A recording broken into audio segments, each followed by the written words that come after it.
one of the main reasons why I started this podcast, the Seven Voice podcast, is to bring amazing people and have meaningful conversation. And not just from every walk of life, business owners, especially real estate. The person I have here today is someone that I really respect from the first day I met him. I like the way he structured the plan for all the client that comes to his way from the beginning to the end. He's someone that handles the concierge service for one of the biggest investment-focused team in Canada. I'm here today with Tyler. Thank you so much, Tyler, for joining me today, brother. Not a problem, Aziz. Thank you for that. That's a great introduction. I appreciate you having me today.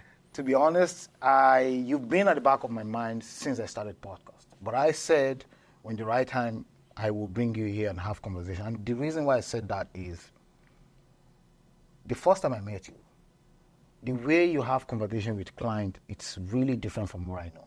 Mm-hmm. And I know that doesn't start overnight.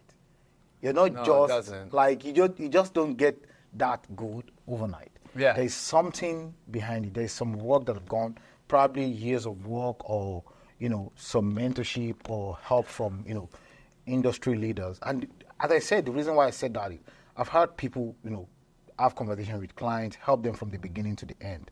But the way you structure your conversation with clients, taking them from the beginning of the first thing, what do they want, how do they want it, till the end of the whole process, is totally different. And I admire you for that, brother. Thank you.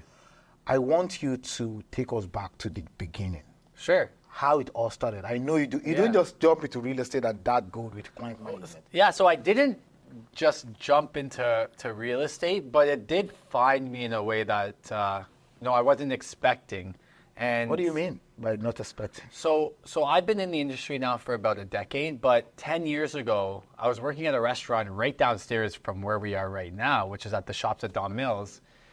And I was very fortunate enough to come in that lunch shift. It was, between, I was working like a 10 to 4 or whatever it was on the patio, and I ended up serving my mentors, but they weren't them at the time, which is Jazz, Simeon, and Simon. And I must have did something right because after I gave them their bill, they asked me what I was doing afterwards. I was like, I don't know, I'm going home, I have nothing planned. And they asked me to come upstairs. And I ended up going upstairs to here, and I got offered an assistant role at that time. And it was just serendipity. It was the universe bringing us together because I was in phase 1 of trying to get my real estate license anyways. Wow. So it was just I'm a firm believer of just what you put out is what you'll receive. And sure. I had a for sale sign on my iPhone 3 or whatever I had at the time because I knew I wanted to be a realtor. And a few days later, they asked me to be their assistant out of thin air. And from there, I started off as their assistant. And you prefaced the introduction with, my approach to speaking with investors might be a little bit unorthodox. That was created just by the years of growth. I've had the privilege, even as their assistant, and now I'm fully licensed. I've been, managing our portfolio management division now for a few years for helping building plans for our insiders. But at the very beginning, no matter what running around I had to do as an assistant, I had to make outbound calls and I had to speak with our insiders before I did any of that work. That was always a priority, is to connect. And that is something that I'm very fortunate that I was put in front of because it allowed me, to build that muscle and to be that person. Even before becoming a realtor. Yeah. And that's 50 a day. That's one of the most important things. Like, this is what you have to do to get to where you want to get to, and then having the right people around you, that's really helped. I want to touch on, you mentioned Jazz, and I want to touch on him a little bit because it's someone that has also influenced my own business. Yeah. The way I, see things around business, especially around real estate. What do you think is the impact of that man in your career? It is the impact, right? With him as well as Simeon together has been such an incredible impact on my career. It really has been. It's the way that I speak, the way that I build plans, the way that I help potential investors it's all been because of the blueprints and the ability that they've given me. You know, the one thing, like talking about Jazz, like he's a wealth of knowledge that I always try to leverage on. Like when, even now actually, but especially back in when I first started, we shared an office. And if I were to write a book, I already know the title. Now I just got to work on putting things into the book. But it's lessons from the corner desk, and it truly was because I had Jazz on one side, Simeon on the other side, in the stages of REC, and this is very important because it was at the stages of our company in the evolution stage. I started, when we were trying to still kind of figure out how to put these things together and how to deliver the messages that they had. And I sat in the corner in between them, and the minute that they started, dropping these tidbits of knowledge, I literally just said less, got my little notepad out, and I just started taking notes. And I still do that to this day. I'm because they keep growing and they keep evolving, and I think that I've given them the ability to, because of my growth as well, and taking some things off of their bandwidth on day-to-day business gives them the ability to grow, and that's great because I'm right behind them, and now I have the ability to learn where they're at now. I was part of the REC team before. And forever I would always, thank the team. What I got out from the team, I was there for a little bit over a year, and I think I kind of take a lot of knowledge that I would have taken, maybe take a year or 2 or 3 for me to gather that. For sure. And before I actually reach out to Jazz, or I've said this on our previous podcast as well, I consumed Jazz content for 4 months without sending a single message to him, without saying hi or hello. Yeah. And as you said, you just do this. I mean, it's podcast. There's nobody I can talk to. I was just listening. Yeah. But I was taking notes. Yeah. And the first ever YouTube video I created was 90% from what I learned from him, from other industry leaders, especially Jazz. Let's come back to now you are like the face of REC when it comes to helping clients from point A to B, mapping out that portfolio and everything. What do you think have been the biggest challenges you've seen people that want to get into investment? Because there's difference between buying a primary home and buying an investment property.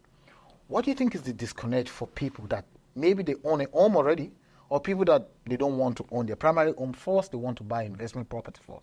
What has been the thing that you think pushed them back? Because you've had conversation with many people. You can say, okay, these are the things that you notice that stop them a little bit from growing. What do you think is stopping a lot of people in that regard? To tell you the truth is building investment plans, no matter where somebody is, in their investment, their investment path or their journey, the conversation and the questions I ask, honestly, are almost exactly the same, no matter where they're at. So to answer the question of what holds people back, especially if they already own their primary, because the main constraint that I speak with potential, investors or people who want to invest. Okay. One of the biggest challenges is capital constraints, right? And that usually is someone who doesn't own their primary.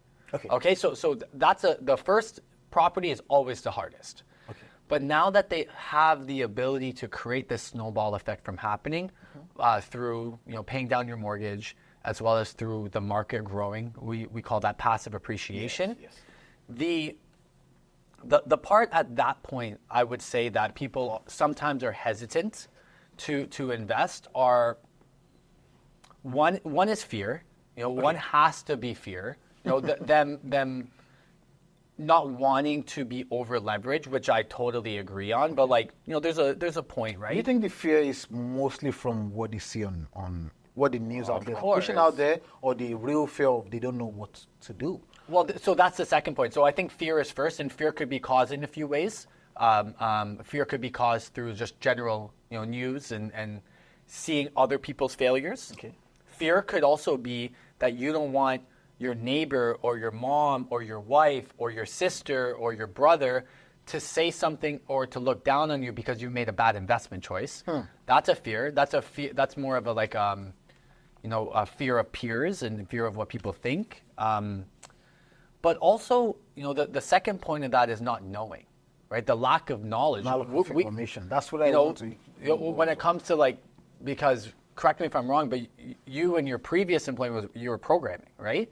Yes, I was in IT. I was data scientist. I write code. That's right. Analyze data. So I don't know how to do that. That's a lack of knowledge thing. Yes. Whereas with somebody who doesn't know how to properly leverage their property in a safe way, how to calculate what is right for them for their next purchase, or what's even out there, the possibilities. Exactly. That is something we can help, though, because that's a big thing to understand as well, right, Aziz? Which is, who is it that we can help, and who is it that we can't? And the only way for us to understand that is to understand motivation, understand where they want to be in the next few years. Okay. Because the reality is, you and I can't help everybody. That's actually the true. reality. Not everyone we can help, and you've seen a lot of agents come and go, especially within the team or in the industry in general. Yeah.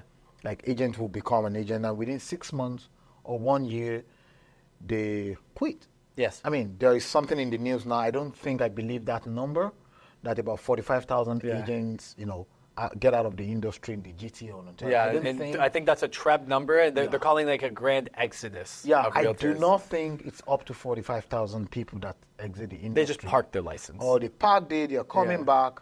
But we know out of that 45,000, probably 50% of them might truly quit. They're done. That's right. What do you think make people, especially agents, quit faster in the industry?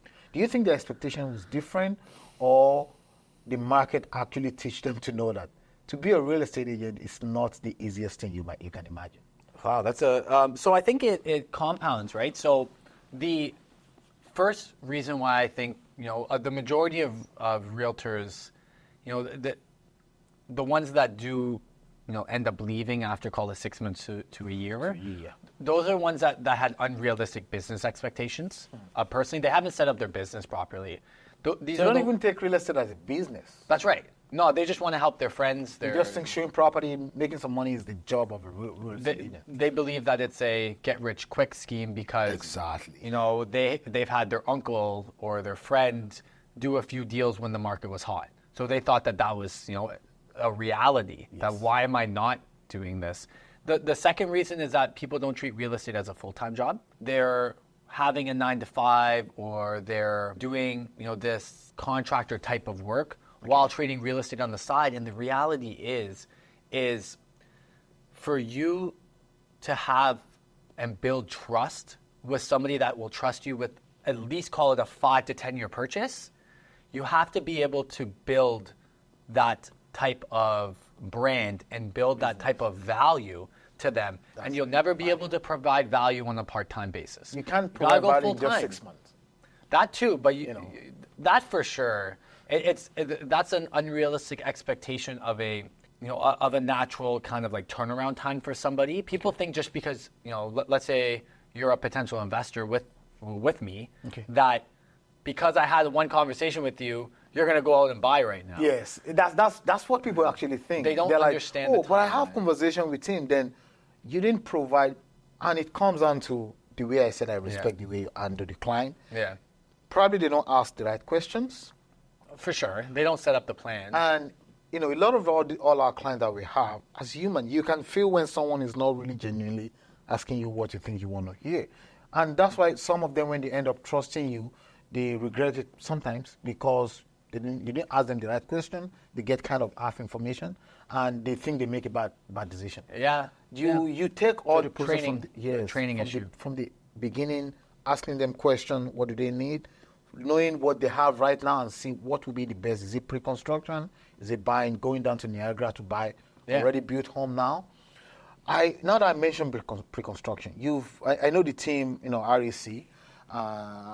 That's not the only business they focus on. They do all the side, like pre-con, resale, and everything. It's an overall, the approach that we take in building investment plans is more of like an aerial approach. Okay. Where we want to understand, where they are in regards to their real estate investment path, and then build them an overall plan, not just for their next purchase, but to diversify and create this laddering type of approach. Like a to the 10-year investment. blueprints for them. Yeah, that's right. It's important. Like a hot topic recently has been like building a laddering plan of your for investing, and essentially what that is you're staggering the maturity date of your investments as well as your maturity dates of your mortgages. You don't want everything being completed or money coming back to you at the same time. It shields you from tax implications. Okay. It also shields you from or hedges against market conditions Inflation as well. and everything. Well, yeah. Let's just say, for example, you own 3 properties, right, Aziz? And all 3 properties had a maturity date on their mortgage in 2022, 2023. What happens then? What happens? Right? To renew your and money, that has happened many times. In fact, of some of the investors that I speak with, that is happening right now. Wow. And then you have capital constraints now. That's it. Right? Now you went from cash flow positive to your whole portfolio being like $12,000 negative a month. And that's a huge of issue, course, right? that's huge. But that's the approach, right? It's understanding the where they're at, and not selling. We're never convincing. We're here just to sort and provide you with those right opportunities. And you take that same approach, and I love that. Oh, of course, I learned from you. Yeah. I learned from you. I learned from the best. I learned from Jazz, and probably 80 to 90% of the way I actually help clients now is what I learned from you guys. Yeah. One thing I want you to also touch on is the consumer confidence in the market. Over the last 12 months, 18 months, call it 18 months or 2 years, they've been fearing the market. People have been scared of buying real estate. That's right. You as a person, I know probably in a week you have conversation with between 10 or 20, if not more, with clients, either RS insiders or people that just come into your world. What are you seeing right now? Do you think the confidence is coming back? Do you think there is a different conversation around what people see around real estate now? I see the buyer's confidence coming back in an incredible wave. So on average, I try to have about 20 to 25 one-on-one appointments with buyers, with potential clients, let's call them. Mm-hmm. And right now, I'm booked up until mid-April. I have 50 a week right now. In fact, we're actually converting and training some of our realtors to help me out with this overflow of the appointments being booked. And the main reason is that buyers' confidence seems to be coming back. I believe now, we talked earlier about the fear of the market. Sometimes it's caused by, by news or media. Urgency also is created by media as well, in sorts. And it seems like the narrative is changing in the news. Yes. Of course, it's always built like that. You as an agent, we as professional in this industry, we are seeing that wave since like probably beginning of January. Yeah. And they will now start bringing their own, we're probably going to see it in exactly. I was going to say like mid-March. Mid-March, you start saying the market is good, trying to, but the true turning around, I think, it's not starting now. It started like a couple of weeks or months ago. Yeah, it's for us. It started in January. For some reason, like you said about the last 2 years, the consumer's confidence wasn't there. You are completely right. Like we've been able to help investors over the last few years, but we were not seeing the overall excitement and the results that we usually do see over the past decade. And I've been wrapping my brain around it of why that is, because I understand the interest rates. That's a quite obvious answer, right? Overall, things are more expensive. But why is the tone changed? And I think the tone has changed because what the market did for realtors the last decade was the hardest thing in regards to any types of sales or fulfillment organization, which is it created urgency. Yes. The market created urgency. Like you need to buy now quickly or something. Because everybody was buying. Yeah. And that didn't happen for the last 2 years. Yes. Now, I think that was the last few years was some of the best times to purchase. We finally, as buyers, had an ability to negotiate. Yes. I've been licensed, Aziz, for a decade. Other than small instances in 2017, I did not have the ability for my buyers to actually negotiate a deal. I would walk in, we would go and see a property in Ajax, turnkey duplex. I'd run a financial pro forma on them. I would have an overall strategy of, a listing, an offer strategy on the listing date. And the day of the listing, the offer date on the listing, I'd get a call from the agent saying that, hey, we got 30 offers. Bring your best. What's your best, right? You know what you do? Every single strategy that you had is now thrown out the window. Exactly. And now we're closing our eyes. We're shooting a price at the dartboard or the wall and hoping that we're the top 3. And then we can maybe negotiate closing date. Maybe. And I like the word maybe. And sorry, you mentioned something like over the last decade. I've not been in the industry for a decade, obviously. Yeah. But when I started, which I like that I started in the industry when the industry was beginning to struggle, agents. So it made me not to know what was the time you're talking about that was good. I started this way and I like it, right? But I did some deals, I would say in the last 6 months, probably 3, 4 of those deals that we actually negotiated for 3 days. That's what I'm saying, yeah. For 3 days. I'm like, what? 3 days? In 2022, the people that I helped, no, we submitted an offer, we have to finalize that night. Yeah. But now, the following day, I'm still talking back and forth. I'm like, I wish buyers knows what is really happening. This is the time. Yeah, and some did, right? Obviously, some did. Some of my clients that really trust the kind of education I give them. But it's the fear, right? It's the fear. It's the fear. And you're right, though. Like the last, call it from end of 2022 to all of 2023, so a year and a half from today, we had something as buyers that I have not seen in the market, which is the power of negotiations. Our offer had weight to it. Us bringing in the offer means that we potentially could negotiate price, closing date, and incentives. And best case, we didn't have to go firm in majority of cases. Yes. We could have brought in a financing condition and a home inspection. Most of the financing condition I did before last year was like 2 days. Yeah, no, it's 5. But now, 7. 5 days, 6 days. Yeah. In fact, I've even extended, financing clauses for some of the offers. Yeah, it's going to change though. Yeah, I know. I think it's going to change. It's going to change now. I strongly believe in one of my podcasts. I said I think the sellers will probably be in control back again, maybe by mid this year, maybe. Yeah, I think it's going to be end, but yeah, sometime this year. Yes. I think if we're going to make a projection, I'm just taking a look, at the numbers in the GTA. We're transitioning into more of a balanced market with the days on days on market as well as the months of inventory. We're kind of still in the buyer's market, transitioning into more of a neutral market. Yes. Supply's increasing. Yes. Right, which means that we have still more windows of opportunities of representing buyers and negotiating. Exactly. Still more because exactly people are still trying to fumble and build their financing plan. But I think though by end of October, early November, we're back. We're back into multiple offer situations on every property. That's listed. Yeah, that's listed. Let me come back to you. I want us to talk about, because I know we're about to wrap up the podcast, but I want to talk about you. The reason why I said you is this. A lot of real estate agents don't know that they can actually be, you're an agent, a licensed agent. Yeah. And majority of your work now is from the office.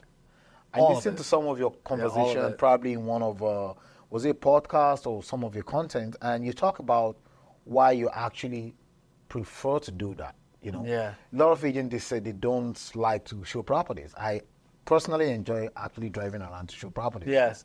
It's just give me some sort of feeling when I see different kind of property. But for you, you've kind of figured out what you love the most. Helping clients from the, from the back end, from behind the scene work. Obviously, you're having video conversation or meeting them. Yeah. But how do you enjoy that compared to, why that actually? How did you say, you know what? I'm going to do the work and help them from here, not going out to show property. Because I know the team still do resale.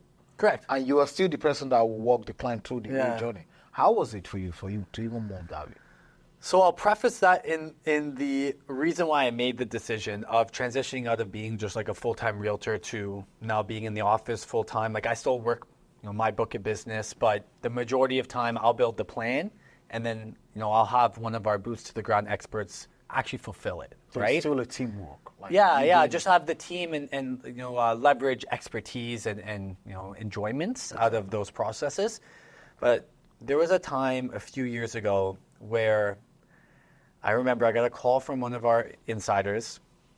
I at that point I probably showed her 25 maybe properties across the GTA. Wow.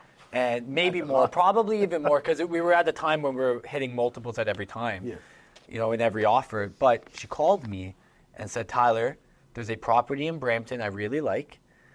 do you mind coming, the offer date's tomorrow, do you mind showing me today the property? And I was here. I was at the shops at Don Mills.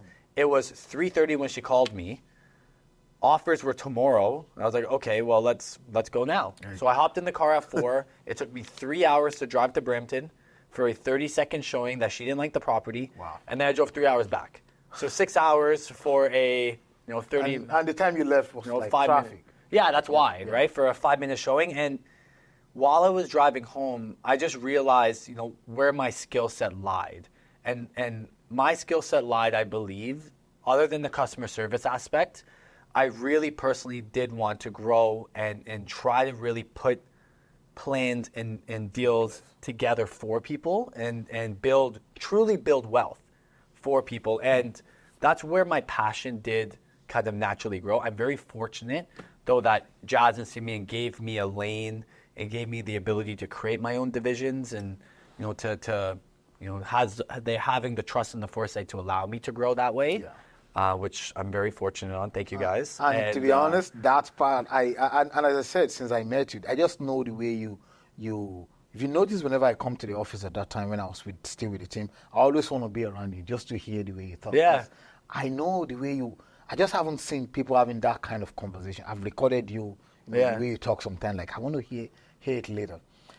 You want me to break down the plan building? You want me to do a little freestyle here? I mean, if you want to, tell, sure. You never know, agents are watching, how you actually help.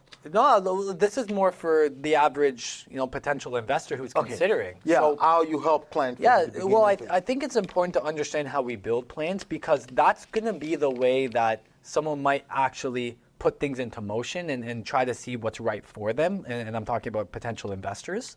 So we have a program called the Real Estate Action Plan. And essentially what the Real Estate Action Plan is, I'm getting up because I'm used to talking about this, I'm excited. I know. The Real Estate Action Plan is a 25-minute initial plan building kind of discovery call of sorts, where I learn more about who this potential client is, what their current real estate portfolio entails inside of it. Exactly. You really want to be as well? Yeah, how their portfolio is performing currently, some of the successes, some of the challenges, their capital that they currently have, and who they're connected with service provider-wise. That's the first stage. I want to learn more about them. The second stage, I ask a few questions, and I want to understand where they want their portfolio to be in 5 years. Yes. And then from there, we can reverse engineer what your next property looks like. And the questions I ask are something that I think everyone listening today should really think about. And that is what's important to you in your next investment. And what that is, it's usually broken down into 2 categories. But to talk about that, I have to actually describe what the 4 ways to win is in investing in active investments. So no matter where you buy in active real estate, you get 4 major categories that calculate your return on investment. Exactly. You get cash flow, principal pay down, yes, passive appreciation, and active appreciation. Yes. 2 of those categories play a tug of war of sorts. Markets that offer better passive appreciation can be described as the rate of the value of the property increasing. Without you doing anything. That's right. Yeah, based off of the micro market it's in. So we have that in one hand. I literally do this on the camera. I know. Kind of weird my hands around like this. I look like the inflatable man. And so passive appreciation on my left. On my right hand, I have cash flow. Gross rent minus all of your expenses. What do you get out of that property net? That's cash flow. Monthly, yes. Again, you know this. You get both out of the investment. Yes.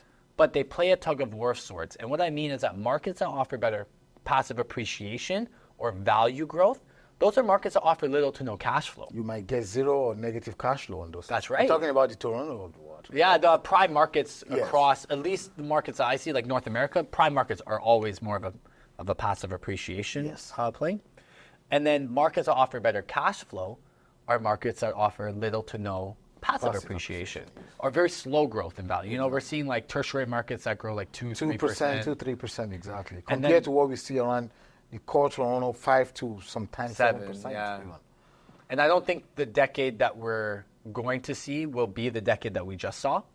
But I still do, because I do still see a 5 to 7% growth in the GTA. Yeah. And the main reason, other than population growth, because a lot of people talk about population growth, I think the main reason is the lack of development that we've seen in the last 2 years. I like that you mentioned Because that, developers have been holding it off. They are holding it off, and it's hurting the supply. And people don't want to hear that because they're like, you guys always talk about the supply and demand. But you and I know we're in this business. That is the basic truth about the challenges we are facing in real estate industry. There's a reason why we saw multiple offer situations on every listing. And interest rates played a part, but the main reason was that there was more buyers than home to build. And the home to build. And so the question that I asked, though, right, which is cash flow versus passive appreciation, it's important to understand what is more important to you. And you usually see, so investors who are looking to get cash flow out of their investments, those are investors that are either transitioning out of their 9 to 5, and they need to supplement or offset their day-to-day income. Or it's investors that are currently experiencing negative cash flow in their portfolio. So they're trying they're trying to help a little bit there. Yeah. Investors that typically want to get passive appreciation, those are investors that typically are a little bit younger. Okay. They're ones that aren't looking to transition out of their job anytime soon. Okay. And they're looking for more of that snowball effect from happening. Okay. They're okay for the next 3, 5, 7 years before they can actually see the real cash flow. Is that what you mean? They're trying to have an opportunity grow in actual appreciation value. Okay. Because if you actually look at it like a dollar to dollar return, passive appreciation will probably always beat cash flow. I know it's even because we're looking don't want at to hear it. The growth is based off of the value of the asset, exactly, not the money you put in, right? And that's very different than what you get in cash flow. Yes. Because cash flow is based off of rents and based off of your expenses, which do increase every year. Exactly. So, and you're getting the money now. So some people kind of look at it like, I'm going to get the money right now every month, which, I can't blame people when they want to go for cash flow. You understand? Yeah. But the truth, as you said, which one is more important to you? And the best thing is there's no wrong answer. It's understanding what the investor wants to get out of it. Exactly. And that's something that you do offer to your group and to your investors. And anybody, shameless plug to Aziz here, anybody who is watching this right now needs to connect with Aziz. Aziz, how do they connect with you? Come on. How do they connect with you? So now I have someone for the first time promoting my podcast and my business on my podcast. I thank you for that, bro. I got you. I always promote people when they come. I got you. So obviously they'll be watching this from YouTube, from Instagram. That's where people can find me the most. The name of my business is Seventh Layer Realty. I really like that name and I enjoy building that brand. So why that's Seventh Layer? Interesting. Now this question on this podcast. I like this episode because now you're really genuinely helping me to have conversation that I think nobody has ever asked me. So the 7th, to be honest, is just random that came that later make meaning for me because now I see that almost everything in the world is 7. The 7 continent we have, a lot of 7 great things in the world. So the 7 was random, to be very honest. But the layer it's just itself, a number that resonated with you. That's it. It came from just a random reason. I was thinking of using the 4th layer. I just decided to use 7. But the word layer is a combination of names of people that I deeply care about. Amazing. Including my name. And so whenever I see that name, I know the energy in that name means I have to go hard on this business because it means a lot for me. Those are the people, the 4 LAYA. These are the people that are very important to me. And that's why we do it. And, it's a big reason for me to continue to build the brand, right? 100%. Now you got to make it the 8th layer because Tyler's added to that. now that's a good thing. I will consider that. Yeah. Maybe the next name of the business will be the 8th layer. That's right.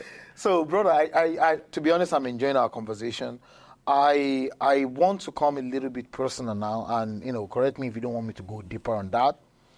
As a real estate agent or as a business owner, that you have people that you have to share your experience, you have to help. Sometimes to do both family and business, it's a little bit challenging. Correct. Right? Oh, it's I think one of the hardest things to juggle because you're looking at a lot of these excuse my language, but the hustle porns, you got to work all the time. Yes. One of the reasons why I set my boundaries and did the more of the plan building in office type of role is one, because of the scalability. I personally believe that is going to help me grow in our organization, and as well as just the build the reps. Like, I come from a family that has never invested in real estate. Wow. Never. Like, and like, not even talk about primary residence. Like 2 people in my immediate family has owned real estate for their primary. So I needed that quick learning. But also one of the other reasons is that, you know, at the time I was engaged, I knew that family was something that really was going to come, and I just know who I am, and I know how I am. I need to be a present father, and I set those boundaries. So how have you been able to do that? It's by setting boundaries, I think, and being honest to everybody around you, because the biggest sacrifice, I think, in our industry are our partners. They're the ones that take the biggest sacrifice. Yeah. And I'm very fortunate. I have a fantastic wife and a fantastic partner. That's great. That supports me and supports my growth. Shout out Cass. And you know, but really, it's also the one thing about being a realtor is that we do kind of set our own schedule as well. So I'm very structured in my calendar that when, you know, my daughter's having her birthday coming up, that's blocked off. That's been blocked off. Nothing can come Like in. there's no appointment that will ever come in between that. And I know some people are different. Some people structure their lives different. And, you know, the one thing to consider the way that I live is that, and the way that I've structured my life is that there is some money that I leave on the table that way. Because I have other people. Obviously. I have other realtors that are actually managing my files when I'm not there. You know, I have other professionals that are actually showing the properties, so I can have the life, and you got to pay them. Of course. Right? You have to leave some on the table. You got it, but I needed it personally. For the family. Yeah, and I got 2 beautiful daughters, and they're great. I think I used to see a picture whenever I come to one of them, right? I used to see one of their pictures. Yeah. It's amazing. Their pictures are floating around the office for sure. You mentioned something, to be honest. I think as a business owner, you have to want to be around the right people, which we are both lucky to be around. Correct. You know, the jazz of the world and everyone, and also to have the best partner. Yeah. Because if you don't have that person that is ready to go through that journey with you, that understand sometimes you could actually miss your daughter's something, or you're not doing it intentionally, but you decide to still create a calendar that will let you be around more. Yeah, and that doesn't mean that I don't miss some of these. Yes, these but experiences. you create something that will let you be there more. Yeah. Right? Yeah, So, be more present for but sure. some partner will not understand that, right? So I think it's more important when you get either you become a real estate agent before you get married or something. Yeah. That conversation is really I important. think you can apply what I'm about to say to all business owners as well as investors too, because the investments, like, people think that they're doing it to get out of their job, but in fact, like, if you're doing more work, Yeah, and you're going to get into another job. You're right? being stretched thinner and thinner, but it's just being upfront and really being honest. And, you know, if you set expectations, if you are honest and, you know, you communicate, you know, things will come. Yeah, and then it doesn't work sometimes for sure, but you know, I try my best. Tyler, you really helped me to promote my podcast and my business on my podcast, which is good. Now it comes on to you. Yeah. I know, you're with one of the biggest investment focused team in Canada. Yeah. How can people reach you personally? Because I know you're still a real estate agent. Yeah, so if anybody does want to connect with me, either reach out to Aziz, and then Aziz can... You still want him to come through me, right? Yeah, Aziz I like that. Aziz can book a call with us just to build this plan building session. Or, you know, I would love just to follow on Instagram. Just follow me, Tyler Walbourne, WALBOURNE, like the Bourne identity, Tyler Walbourne. And just give me a follow. I have a ton of content there. And, you know, it does focus on building, you know, education for investors and, you know, just keeping everybody informed, but also talks about, you know, some of my... You know, some of my vulnerabilities, some of my passions. I've seen a lot of your content, talking around that. And I know, we are at the end of the podcast. You mentioned, the content and the vulnerability now. A lot of people put content out there. They They didn't really talk about your failures, some of the mistakes. I think I saw one of your content recently where you talk about some of the challenges you face. And Yeah. I genuinely think people connect with that kind of content. So shout out to my main man, Tyler. He's out there on Instagram as well. You can follow him. And by the way, this is the first time I hear how to pronounce your name very well. I wanted to ask you, your last name. I know Tyler, how to pronounce that. I wanted to ask you at the beginning. I'm like, okay, you know what? I'm just going to use Tyler. Yeah. But it's good to know how to pronounce it. Yeah, so it's Walbourne, but it's spelled Bourne. My family's from Newfoundland. Oh, okay. And, so you are from Europe, kind of. well, no, Newfoundland. Newfoundland. I thought you said Finland. Oh, sorry. Yeah, Newfoundland. Okay. The islands, but it's supposed to be pronounced Walbourne, but for some reason, They call it French. yeah, they pronounce it wrong. So now we're Walbourne. Anyways, thank you so much, brother. I really, truly enjoy our conversation. It's been a fun thing. We kind of, our conversation that we can educate people and still make fun around it. And So it needs to be fun. We need to have passion behind it. Exactly. And for everyone listening again, shout out to Aziz. He's doing great stuff. Book a call with him right now. Thank you so much, bro. Book a call with him right now. Thank you, brother. I appreciate it.